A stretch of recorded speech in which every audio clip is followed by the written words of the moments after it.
So my name is Angela McCalla, and I am the Policy and Advocacy Program Director for the Women's Fund of Rhode Island. We are excited to be here to express our continued support for the Let RI Vote Act. Due to the role women play in their families and communities, we bring a unique and valuable perspective to policymaking and the political process. We need the support of our legislators to help working women, caregivers, and our vulnerable population with varying health conditions to exercise the right to vote. Many people have challenges that keep them from voting, including access to transportation, affordable childcare, balancing the demand of work, and caregiving responsibilities.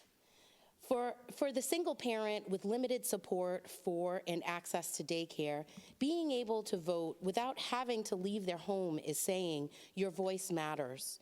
Or for our elders with limited mobility who have to figure out how they will get to their polling place on election day, providing alternative options is a must.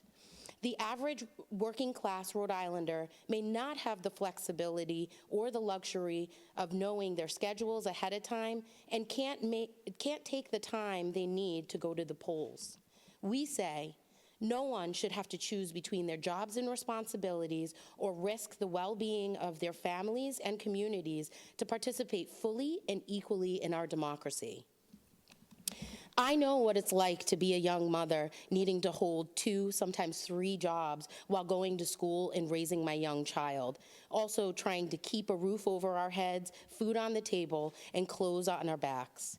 When I look back at that time and think about trying to navigate the voting process, I often wonder why it had to be so difficult. Because of my experience as a city council member in Newport, finding a notary and knowing how to have my mail ballot notarized is familiar to me. However, many in our community find the process obscure and intimidating.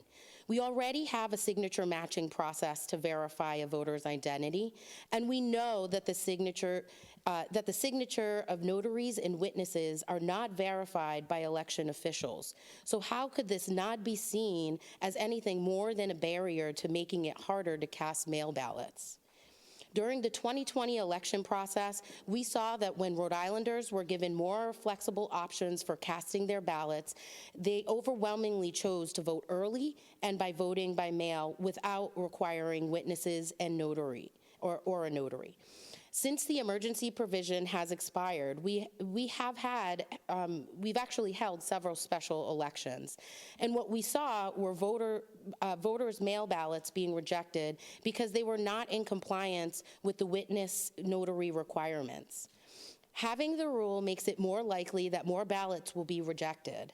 This will have a negative effect on women voters and one that will instill less confidence to participate in the voting process. We know these measures work because we've already done it successfully. Let's address modern problems with modern-day solutions. Let's make the changes permanent for women, for families, for voters. Thank you.